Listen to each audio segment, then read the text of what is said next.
नमस्कार मेरे प्रिय विद्यार्थियों, आप सभी का हार्दिक स्वागत है और अभिनंदन है। मैं डॉक्टर विनी शर्मा आपके सामने लेकर आई हूँ वैश्वीकरण के प्रभाव। और आज हम पढ़ रहे हैं वैश्वीकरण के आर्थिक प्रभाव। इससे पहले वाले वीडियो में हमने वैश्वीकरण के अर्थ को समझा और दूसरे वीडियो में हमने वैश्वीकरण के राजनीतिक प्रभाव को समझा। और अब हम आज पढ़ेंगे वैश्वीकरण के आर्थिक प्रभाव। बच्चों, वैश्वीकरण का आर्थिक प्रभाव किस प्रकार से हमें पूरे राज्य को किस प्रकार से प्रभावित किया हुआ है, किस प्रकार से उसकी अर्थव्यवस्था को प्रभावित किया हुआ है, किस प्रकार से उस प्रौद्योगिकी ने, उस टेक्नोलॉजी ने किस प्रकार से राज्यों के उद्योगों को प्रभावित किया है, उसकी नियमावली को प्रभावित किया है, इन सभी चीजों को हम आज देखेंगे। वैश्वीकरण के आर्थिक पहलू के बारे में सब कुछ भले ही नहीं जाना जा सके, लेकिन यह कहा जा सकता है बच्चों कि वैश्वीकरण को लेकर जारी बहसों का बड़ा हिस्सा और इस बहस की दिशा इसी पहलू से संबंधित है। इस समस्या का एक पक्ष तो यह है बच्चों कि आर्थिक वैश्वीकरण को कैसे परिभाषित किया जाए। जैसे कि आर्थिक वैश्वीकरण का उल्लेख होता है, हमारा ध्यान अंतर्राष्ट्रीय मुद्रा कोष और विश्व व्यापार संगठन जैसी अंतर्राष्ट्रीय संस्थाओं, विश्व भर में आर्थिक नीतियों के निर्धारण में इनकी इनके द्वारा निभाई गई भूमिका। कहने का मतलब है, अंतर्राष्ट्रीय मुद्रा कोष आईएमएफ और विश्व व्यापार संगठन डब्ल्यूटीओ, ये दो ऐसी अंतर्राष्ट्रीय संस्थाएं हैं जो व्यापार की नीतियों को तय करती हैं और इन्हीं के द्वारा ही वैश्वीकरण समाज में, वैश्वीकरण राज्यों में या वैश्वीकरण जैसी अवधारणा के अंतर्गत ये सभी नीतियां तैयार की जाती हैं और सभी राज्यों को इन्हें फॉलो करना होता है। हालांकि वैश्वीकरण के इतने संकीर्ण नजरिए से हम नहीं देख सकते हैं इसे। आर्थिक वैश्वीकरण में इन अंतर्राष्ट्रीय संस्थाओं के अलावा भी कई खिलाड़ी हमारे सामने शामिल हैं।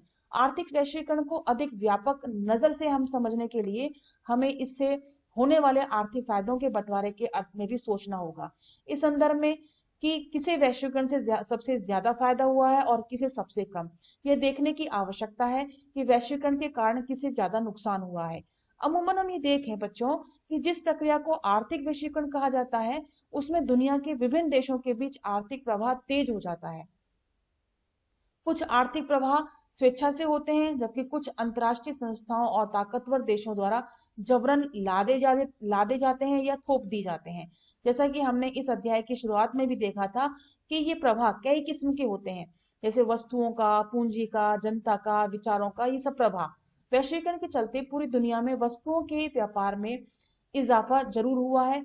अलग थलग देश अपने यहाँ होने वाले आयात पर प्रतिबंध लगाते थे, लेकिन अब ये प्रतिबंध कम हो गए हैं। ठीक इसी तरह दुनिया भर में पूंजी की आवाजाही पर अब कहीं पर कम प्रतिबंध हैं। व्यवहारिक धरातल पर इसका अर्थ यह है कि धनी देश के निवेशकर्ता अपना धन अपने देश की जगह कहीं और निवेश कर सकते हैं, खासकर विकासशील देशों में जहां उन्हें ज्यादा मुनाफा होता है। तो बच्चों, वैश्वीकरण की प्रक्रिया ने यह हमारे सामने लाके खड़ा कर दिया है कि एक देश दूसरे देश में अपने पूंजी का निवेश कर सकता है, वहां पे बहुराष्ट्रीय कंपनियां खोल सकता है, अपने प्रोडक्ट वहां बना सकता है। और जिस देश में जहां रॉ मटेरियल जहां उसे सस्ते दामों पे मिल जाता है और सस्ते मजदूरी उनको जहां मिल जाती है, वहीं पर ही वह निवेश करता अपना उद्योग लगा लेता है और वहीं पर ही अधिक से अधिक मुनाफा कमा करके अपने देश में वह ले जाता है।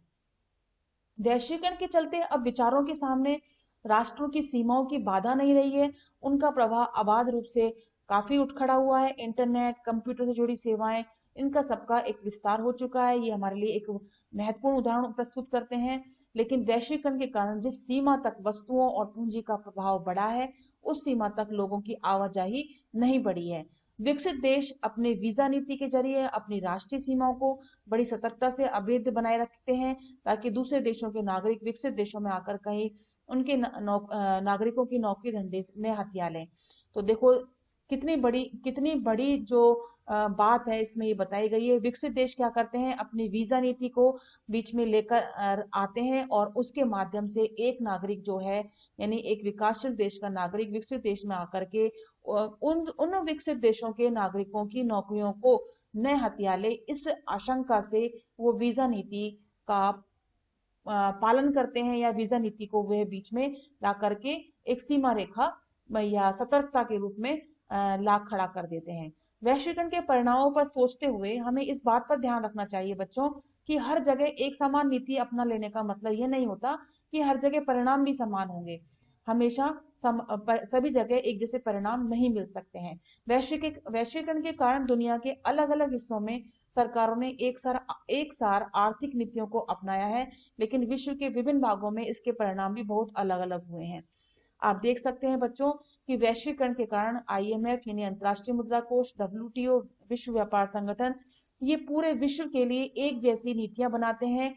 और आप देख सकते हैं, हमने पिछले अध्यायों में भी हमने पढ़ा था, आईएमएफ और विश्व बैंक में, डब्ल्यूटीओ में किन देशों का यानी पूंजीपति देशों का ही आधिपत्य बना हुआ है, और ये देश जो हैं अपने स्वार्थ के लिए ही नीतियों का निर्माण करते हैं, और ये सभी नीतियां जो हैं पूरे वैश्विक राज्यों को, वैश्विक समाज को मान्य होती हैं। लेकिन सभी जगह एक जैसी नीतियों को अप्लाई कर देना या उनको अपनाने के लिए बाध्य कर देना और उनके साथ उनके एक जैसे परिणाम हो पाना अत्यधिक मुश्किल है। सभी जगह अलग अलग उन नीतियों के आधार पर जो परिणाम निकलते हैं वो अलग अलग ही निकलते हैं, एक जैसे कभी नहीं निकल सकते, क्योंकि सभी जगह अपनी अपनी परिस्थितियां हैं। अब सभी जगह अपना अपना एक भौगोलिक वातावरण होता है। यहाँ भी हमें सर्व सामान्य निष्कर्ष निकालने की बजाय संदर्भ विशेष पर ध्यान देना आवश्यक होगा। आर्थिक वैश्वीकरण के कारण पूरे विश्व में जनमत बड़ी गहराई से बट गया है, और आर्थिक वैश्वीकरण के कारण सरकारें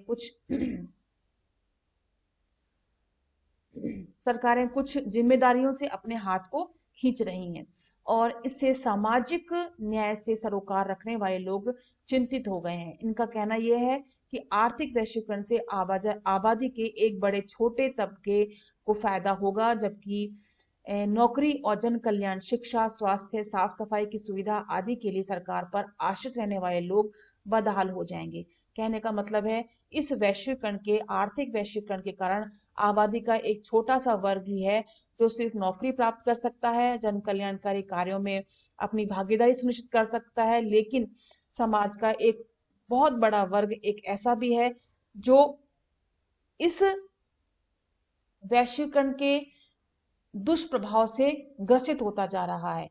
सामाजिक न्याय के पक्षधर इस बात पर जोर देते हैं कि कुछ सांस्थानिक उपाय किए जाएं, कुछ ऐसे उपाय किए जाएं जिनसे सामाजिक सुरक्षा कवच तैयार किया जाए। मतलब वैश्वीकरण के आधार पर कुछ ऐसी व्यवस्था की जाए जिससे कि इन सभी लोगों को, जो कि गरीब तबके के हैं, जो इस वैश्वीकरण के प्रभाव के अधीन होते जा रहे हैं या उनका दुष्प्रभाव जो है उन पर पड़ रहा है, तो एक सामाजिक सुरक्षा कवच ऐसा तैयार किया जाए जिससे कि जो लोग आर्थिक रूप से कमजोर हैं उन पर वैश्वीकरण के दुष्प्रभावों को कम किया जा सके।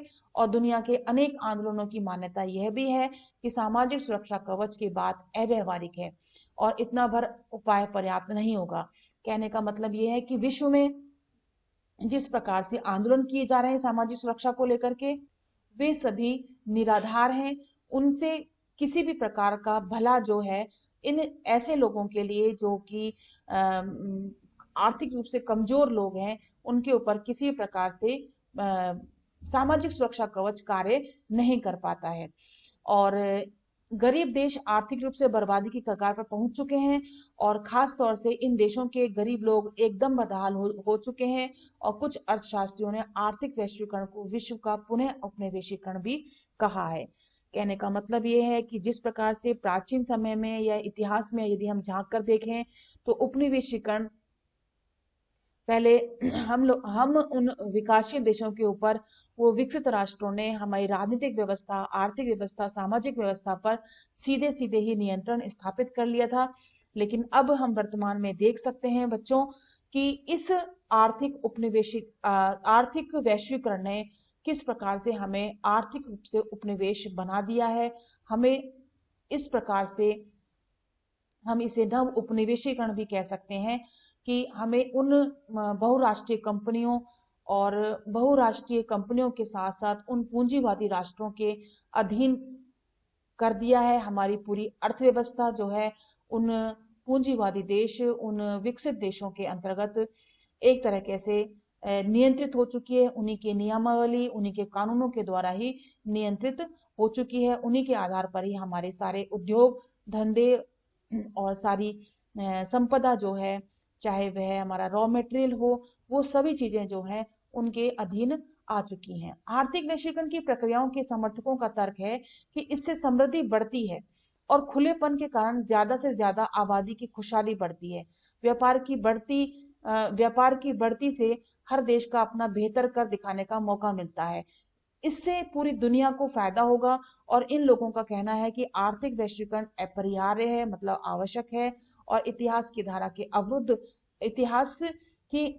धारा को अवरुद्ध करना कोई बुद्धिमानी नहीं है। वैश्वीकरण के मध्यम मार्ग की समर्थकों का कहना है कि वैश्वीकरण ने चुनौतियां पेश की हैं और सजग सचेत होकर पूरी बुद्धिमत्ता से इसका सामना किया जाना चाहिए। बहरहाल इस बात से इनकार नहीं किया जा सकता कि पारस्परिक निर्भरता की रफ्तार अब तेज होती चली है और वैश्वीकरण के फलस्वरूप विश्व के विभिन्न भागों में सरकार, व्यवसाय तथा लोगों के बीच जुड़ाव बढ़ रहा है।